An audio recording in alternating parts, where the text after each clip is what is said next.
নমস্কার বন্ধুরা, সোনু রান্নাঘরে আপনাদের সবাইকে স্বাগত জানাই। আশা করছি আপনারা সবাই ভালো আছেন, আমিও ভালো আছি। তো আজকে আমি রান্না করছি ডিমের ঝোল। তো এই দেখুন, আমি তেল গরম করে আর এই যে ডিমগুলো ভেজে নিয়েছি। আমার ভিডিওটা আগেরটা কেটে গেছিলো, ওর জন্য হয়তো আপনারা খারাপ ভাববেন না। এবার আমার ডিম ভাজা হয়ে গেছে, আমি এবার ডিমগুলোকে তুলে নিচ্ছি। আমার একটা ডিম ভেঙে গেছিলো, তো আমি ভাঙা ডিমও দিয়ে দিই। আপনারা কি করবো, আর ডিমটা তুলে রাখতে পারেন। এবার এই যে আমি তেল তো আমার গরমই আছে, আমি এই যে ডিমগুলো নামিয়ে নিয়েছি।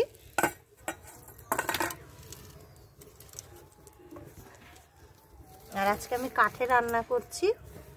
দেখুন আমাদের উনুন, ছোট উনুন, ছোট উনুনেই সব কিছু করছি। আর আলু ভাজা লাগবে, তাই না মা? এবার আলুগুলো ভাজবো। আগে আমরা একটুখানি কাঠটা দিয়ে দিই, নাহলে এই যে উনুন জ্বলা বন্ধ হয়ে যাবে। তো আমরা আলু ভাজা শুরু করে দিয়েছি। আলুগুলোকে দিয়ে দিলাম। আমি 3টে আলু নিয়েছি মাঝারি সাইজে। ভাজা শুরু করে ভেজে নিচ্ছি। এতে নুন হলুদ যেহেতু তেলে দেওয়া ছিল, ওর জন্য আমি আর কিছু দিলাম না। আমি আগে ডিম ভেজেছি তো, ওর জন্য। তো আলু ভাজা হয়ে গেছে, আমি এগুলো নামিয়ে নিচ্ছি।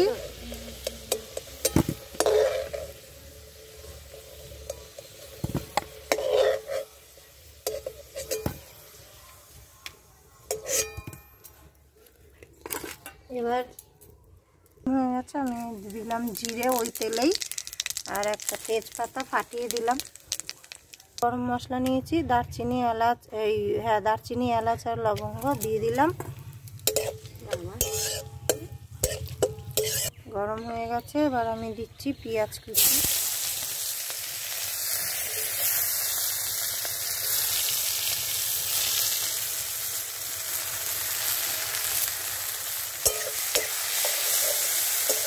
স্টার্ট করছি।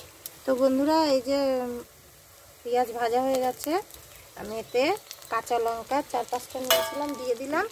আর একটা ছোট টমেটো 4টে টুকরো করে নিয়েছি, এটা দিয়ে দিলাম। তো এই যে আমার এটা ভাজা হয়ে গেছে, এবার আমি এটা আদা রসুন বাটা দিয়ে দিলাম। এটা একটু ভাজা করে নেব। তো একটু জল দিয়ে দিই, নাহলে এটা পুড়ে যাবে।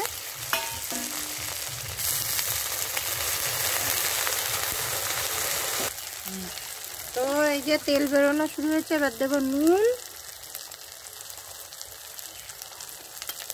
হলুদ, লঙ্কার গুঁড়ি,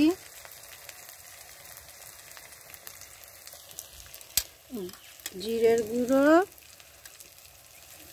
আর ধনিয়ার গুঁড়ো দিয়ে এবার এটাকে একটু ভেজে নেব।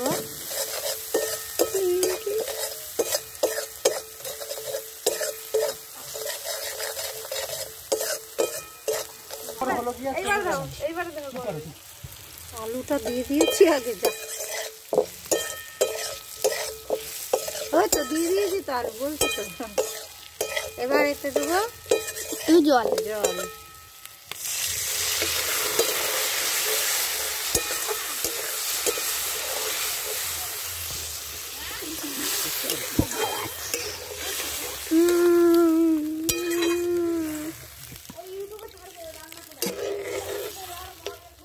তো আমরা এই তরকারিটা 5 মিনিটের জন্য ঢেকে দিয়েছি। হ্যাঁ, এবার আমি এটা খুলে একটু দেখে নিই। ওই যে ফুটে গেছে আমাদের তরকারি। এবার আমি এতে দেবো ডিম, যে আমি ডিম ভেজে রেখে দিয়েছিলাম, ওকে এই যে দিয়ে দিলাম। ও কি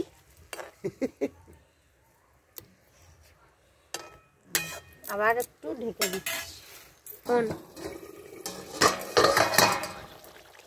তো এবার আমি একটু দেখে নিই। আমি একটু এই যে চিনি নিয়েছি, তো দিয়ে দিলাম। চিনিটা স্বাদের জন্য দিলাম একটু মিষ্টি হওয়ার জন্য। আমার আলু এই দেখুন সিদ্ধ হয়ে গেছে, ভেঙেই গেল, এই যে ভেঙে গেছে।